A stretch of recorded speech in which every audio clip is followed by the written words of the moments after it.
La nieve caía lenta y pesada sobre la granja de Hinterkaifeck, un lugar olvidado entre los bosques oscuros de Baviera. Era marzo de 1922. La familia Gruber vivía allí desde hacía generaciones. Andreas, el patriarca de rostro curtido. Su esposa, Casilia, de manos callosas y mirada cansada. Su hija viuda, Victoria, que cargaba una tristeza silenciosa, y los hijos pequeños de esta, Casilia la menor y Josef, de apenas 2 años.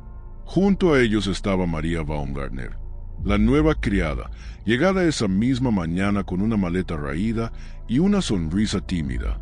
La granja, aislada y tosca, era un mundo propio, rodeada por pinos que susurraban con el viento. Andreas Gruber 2 días antes había encontrado huellas en la nieve. Eran profundas, marcadas por botas pesadas, y conducían desde los árboles hasta la puerta trasera de la casa. Lo extraño era que no regresaban. Quienquiera que hubiera caminado hasta allí no había vuelto por el mismo camino. No dijo nada a su familia, pero esa noche, mientras la chimenea crepitaba, su mirada se perdía en las sombras. Al día siguiente, las llaves de la casa, siempre colgadas en un clavo junto a la entrada, habían desaparecido. Andreas las buscó por todas partes, gruñendo maldiciones mientras revolvía cajones y levantaba esteras. Casilia lo miró desde la cocina, limpiándose las manos en el delantal, pero no preguntó. Ella sabía que su esposo no compartía sus preocupaciones hasta que las entendía. Sin embargo, esa noche, mientras la familia cenaba en silencio, un ruido los hizo detenerse. Era un crujido, lento y deliberado, que venía del ático. Andreas alzó la vista al techo, donde las vigas negras parecían temblar bajo el peso de algo invisible. ¿Qué fue eso?, preguntó Victoria, apretando la mano de la pequeña Casilia bajo la mesa. Nada, respondió Andreas, aunque su voz carecía de convicción. El viento, supongo, pero no había viento esa noche. El aire afuera estaba quieto y la nieve seguía cayendo en copos mudos. Andreas tomó una lámpara y subió al ático, con el corazón latiéndole en el pecho más fuerte de lo que admitiría. El espacio estaba oscuro, lleno de polvo y telarañas, pero no había nadie. Solo encontró un viejo baúl abierto, uno que no recordaba haber tocado en años. Bajó en silencio, sin mencionar el baúl a nadie, aunque algo en su interior le decía que no estaba solo en su propia casa. María, la criada, apenas había deshecho su maleta cuando notó la tensión en la familia. Era una mujer sencilla, de unos 40 años, con el cabello recogido en un moño apretado. Había aceptado el trabajo en Hinterkaifeck porque necesitaba el dinero, pero desde que cruzó el umbral sintió un escalofrío que no podía explicar. Esa primera noche, mientras fregaba los platos, oyó un susurro. No era una voz clara, sino un murmullo que parecía venir de las paredes mismas. Se giró, pero solo vio a Casilia la menor mirándola desde la puerta, con sus ojos grandes y serios. ¿Dijiste algo, pequeña?, preguntó María. La niña negó con la cabeza y se alejó corriendo. María decidió no darle importancia, pero el murmullo volvió más tarde, cuando estaba sola en su cuarto. Esta vez sonó como pasos, lentos y pesados, justo encima de su cabeza. El viernes, 31 de marzo, el día se levantó gris y opaco. Andrea salió temprano a revisar las trampas en el bosque, pero regresó con las manos vacías y una expresión sombría. No dijo por qué, pero Victoria notó que sus botas estaban manchadas de barro fresco, como si hubiera estado corriendo. Durante el almuerzo, la pequeña Casilia habló por primera vez sobre algo extraño. «Hay un hombre en el granero», dijo, jugueteando con su cuchara. Los adultos se miraron. Andreas dejó el tenedor sobre la mesa con un golpe seco. «¿Qué hombre?», preguntó. «No sé», respondió la niña. «Lo vi por la ventana.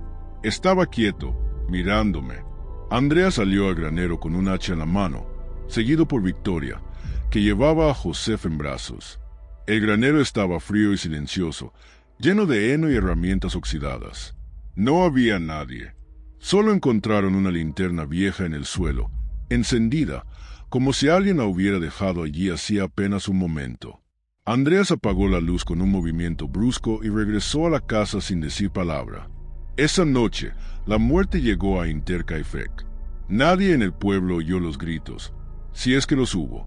La granja estaba demasiado lejos, envuelta en su propio silencio. Lo que sí se supo después, gracias a los pocos que se atrevieron a investigar, fue que alguien, o algo, atrajo a la familia al granero uno por uno. Andreas fue el primero, golpeado en la cabeza con un azadón hasta que su cráneo se partió. Casilia, la esposa, lo siguió, su rostro destrozado por golpes salvajes. Victoria intentó correr, pero fue alcanzada. Su garganta mostraba marcas de dedos antes de que el azadón acabara con ella. La pequeña Casilia murió, con mechones de su propio cabello arrancados, como si hubiera luchado hasta el final. Dentro de la casa, María y el pequeño Josef no tuvieron mejor suerte. La criada fue encontrada en su cama, con el cráneo hundido. Josef, en su cuna, había sido golpeado con la misma brutalidad. El asesino no dejó huellas claras, solo sangre y un eco de violencia que parecía impregnar el aire. Pasaron días antes de que alguien notara la ausencia de los Gruber. El cartero llegó el lunes y vio que el correo del sábado seguía en el buzón. Los niños no fueron a la escuela, y el humo que solía salir de la chimenea había cesado.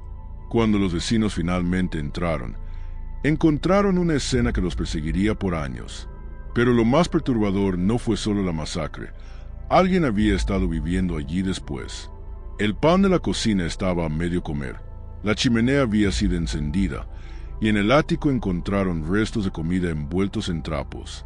El asesino no había huido de inmediato. Se había quedado, como si la granja ahora le perteneciera. La policía llegó tarde, con el rastro ya frío. Interrogaron a vecinos, buscaron en el bosque, pero las huellas en la nieve habían desaparecido bajo nuevas capas blancas. Algunos hablaron de un vagabundo visto semanas antes, otros de rencores familiares o amantes despechados de Victoria. Pero no había pruebas, solo preguntas.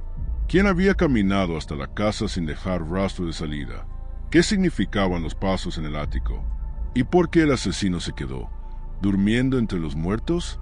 El tiempo pasó, y Hinterkaifeck se convirtió en un susurro entre los árboles, una historia que los lugareños contaban en voz baja. La granja fue demolida años después, pero dicen que en noches tranquilas, cuando la nieve cae lenta sobre el terreno vacío, aún se oyen crujidos. Algunos juran haber visto una figura inmóvil en el bosque, sosteniendo un azadón, mirando hacia donde solía estar la casa. Nadie se atreve a acercarse demasiado.